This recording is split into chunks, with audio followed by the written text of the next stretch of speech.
দেখো মাছ নিয়ে ফেললাম মাছালার থেকে, একটু বড় সাইজেরই মাছ ফেললাম। তো ভাবছি মাছটা সবটা করবো না, ধুয়ে পরিষ্কার করে নিলাম, কিছুটা করবো আর কিছুটা ফ্রিজে রেখে দেবো। তো মাছ আমি কমিয়ে নিলাম, আর এই কটা রান্না করবো, তাই কটার মধ্যে একটু নুন হলুদ মাখিয়ে নেবো।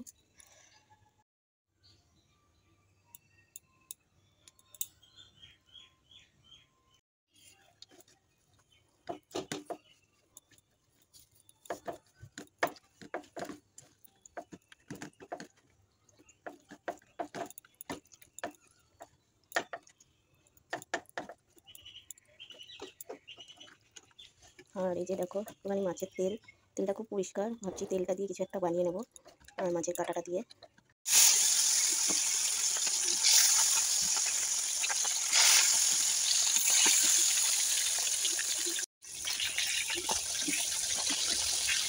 এখানে আমি মাছটা দেখো লাল লাল করে ভেজে দিচ্ছি, আর এখানে লুচিটা একটু ভাপিয়ে নিচ্ছি। তাহলে লুচিটা একটু ভাপিয়ে নিলে কী হয়, নরম হয়ে যায়, আর গলা ধরা ব্যাপার থাকে, মানে আর করে না এটাই, গলা খুব করে না। ভালো হয়ে গেছে, এবার তুলে নেবো ভালো। আর মাছটা একটু লাল লাল করে না হলে আমার ভালো লাগে, ঠিক আছে জ্যান্ত মাছ তো ইয়ে রাখে, কিন্তু আমার জ্যান্ত মাছ হোক আর যাই হোক একটু ভালো করে ভাজা একটু বাকি আছে। এবার বাকি মাছগুলো ভেজে নেবো।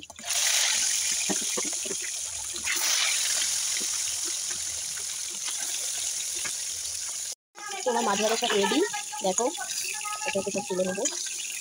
আর এই যে এই কলাটা কেন রান্না করছি, আজকে এই কলাটার মধ্যে লুচি করেছিলাম সকালে, এই জন্যই ভাবলাম যে এটার মধ্যেই রান্না করে নিই। আর এক গাদা কলা জল করলে কী হয়, অনেক মাজতে হয় আমাকে।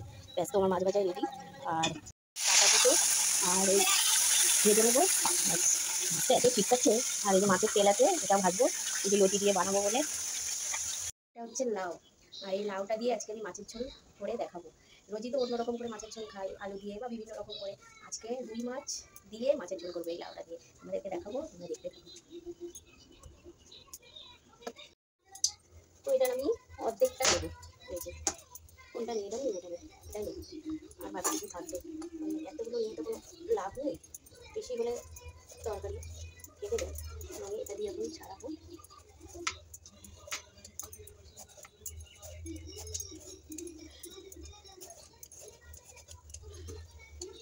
তোমার ছাড়ানো রেডি, এবার একটু ভালো করে ধুয়ে নেবো। লাউটা একটু ধুয়ে কাটলে জলটা কমবে, একটু ধুয়ে নিয়ে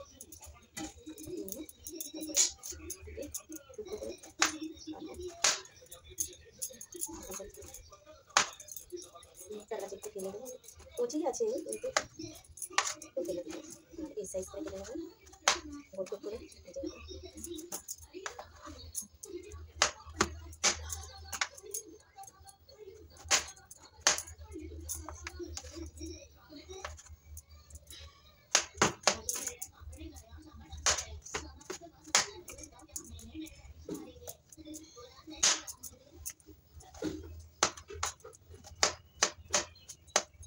কাটা রেডি হয়ে গেল, আর এখানে আমি একটা আলু দেবো, কারণ আমার ছেলে মেয়ে আবার এই যে লাউ খেতে চাইবে, তার জন্য একটা আলু দেবো।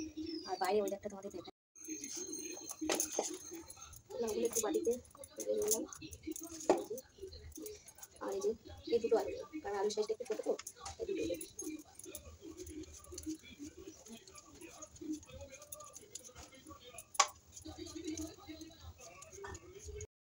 বাইরে উঠেছে ঝড়, আর মেঘ করেছে প্রচুর মেঘ।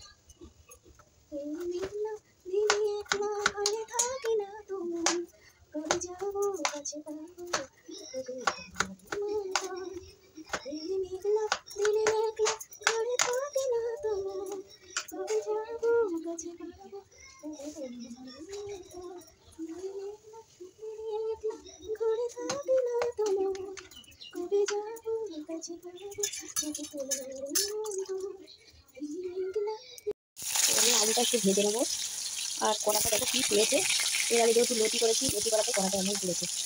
আর আকাশে ওদিকে বিশাল মেঘ যাচ্ছে, আর ছেলে ছুটি পড়ে গেছে, তো ওর কালকে ড্রয়িংয়ের কম্পিটিশান আছে একটা, তাই ওকে বললাম ঘরে বসে ড্রয়িংটা প্র্যাকটিস কর, কম্পিটিশন যখন স্যার বলেছে যেতেও হবে।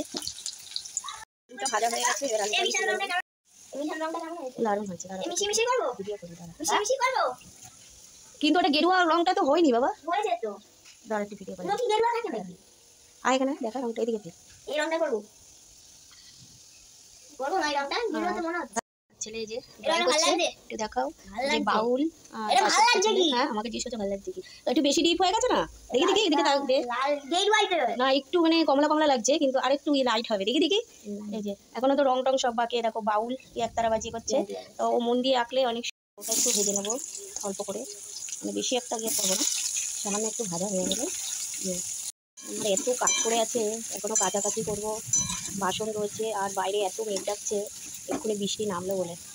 তো দেখো তোমাদের বাইরের ওয়েদারটা এরকম মেঘ করে এসছে। দেখো বাইরের ওয়েদারটা মেঘলা করে চারিদিকে মেঘ করে এসছে। দেখো হালকা ভাজা হয়ে গেছে, আর এটার মধ্যে আমি মশলাটা অ্যাড করে দেবো, দিয়ে কষিয়ে নেবো। তোমরা পারলে তুলে নিয়ে আলাদা মানে কষিয়ে নিয়েও দিতে পারো, আর আমি এটার সাথেই কষাবো। আর আমার খুব তাড়াতাড়ি তো ওই জন্য আর তুলছি না, মানে তাড়াতাড়ি করতে হবে, কারণ বাইরের অবস্থা খুব খারাপ, যে কোনো মুহূর্তে ঝড় বৃষ্টি উঠতে পারে। আর আমার এখানে জ্বালা দিয়ে এত হাওয়া আসে যে গ্যাসের মধ্যে আমি রান্না করতে আমার খুব অসুবিধা হয়, এই জন্য তাড়াতাড়ি করছি। আর লাউটা দিয়েই কষিয়ে দেবো, এর সাথে আলুটাও দিয়ে দেবো, দিয়ে ঢাকা চাপা দিয়ে বাকি কাজগুলো সেরে নেবো।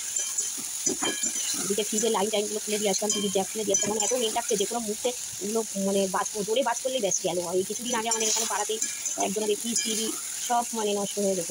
তোমরা যখন মেঘ করবে সবারই উচিত ফ্রিজ টিভি বা ইনভার্টার আছে যাবে তারা ওই লাইন খুলে রাখা, কারণ এই সময় প্রচণ্ড বাজ করছে চারিদিকে। দেখো মোটামুটি আমার লাউ আর আলু কষানো হয়ে গেল, মশলা দিয়ে দেখো তেল ছেড়ে এসছে, এবার আমি জল দিয়ে দেবো একটার মধ্যে। আর এত তাড়াহুড়ো করছি তোমাদের মধ্যে ঠিকঠাকভাবে দেখাতে পারছি না, আর ওইদিকে আবার টাইম কলের জল এসে গেছে। আবার জলটা যদি না ভরে রাখি না তাহলে আবার জল চলে যাবে, আর আমার সারাদিন জল ভরা হবে না। আবার যদি বিকালে দেয় তো দেবে, আর না দেয় তো হয়ে গেল। একা মানুষ হলে চারিদিকে দৌড়াতে হয়, আর ছেলে তো ছুটি পড়ে গেছে, ছেলের স্কুল যদি থাকতো তাহলে আবার আমাকে স্কুল দিয়ে আসতে হতো। তো জলটাই দিয়ে দিলাম এর মধ্যে, আর বেশি একটা জল দেবো না, তার কারণ লাউ তো একটু জল ছাড়বে। ব্যাস ফুটে উঠুক, পরে মাছটা দেবে, একটু ঢাকা দিয়ে দেবো।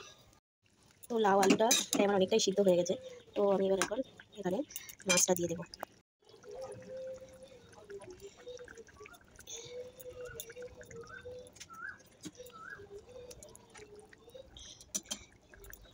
উঠলেই তারপরে একটু ধনে পাতা দিয়ে ধনে পাতাগুলো একটু ছিটিয়ে দেবো লাস্টে নামানোর আগে দিয়ে।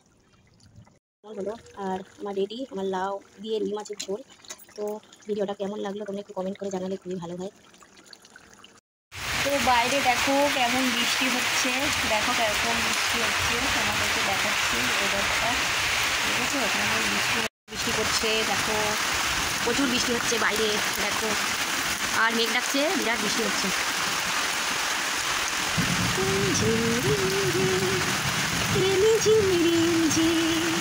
তো বাইরে বৃষ্টি পড়ছে বলে আমি এখন আর স্নানেও যেতে পারছি না, বাকি কাজও সারতে পারছি না, এখন রান্না টান্না সেরে রান্নাঘরে বসে আছি। আর তোমরা কী করছো, তোমাদের এখানে যদি বৃষ্টি হয় তাহলে কমেন্ট করে জানিও, আর বৃষ্টির মধ্যে কে কী করছো আমাকে জানিও বলো। আর আমার এখন অনেক প্রচুর কাজ করে, কিন্তু কাজ করতে পারছি না, কারণ এত বৃষ্টি হচ্ছে আর মেঘ যাচ্ছে। এই জন্যে যেহেতু বাসনটা আমি বাইরে মাজি, বাসনটা কলকাতায় আছে, আর বাসনটা আমি মাজতেও পারছি না। এবার বাসনটা আমি যেটা স্নান করা যায় না, এই জন্য বসে আছি বৃষ্টির মধ্যে, বৃষ্টিটাকে উপভোগ করছি। এত বৃষ্টি হচ্ছে যে ঘুম পেয়ে যাচ্ছে এখানে বসে বসে।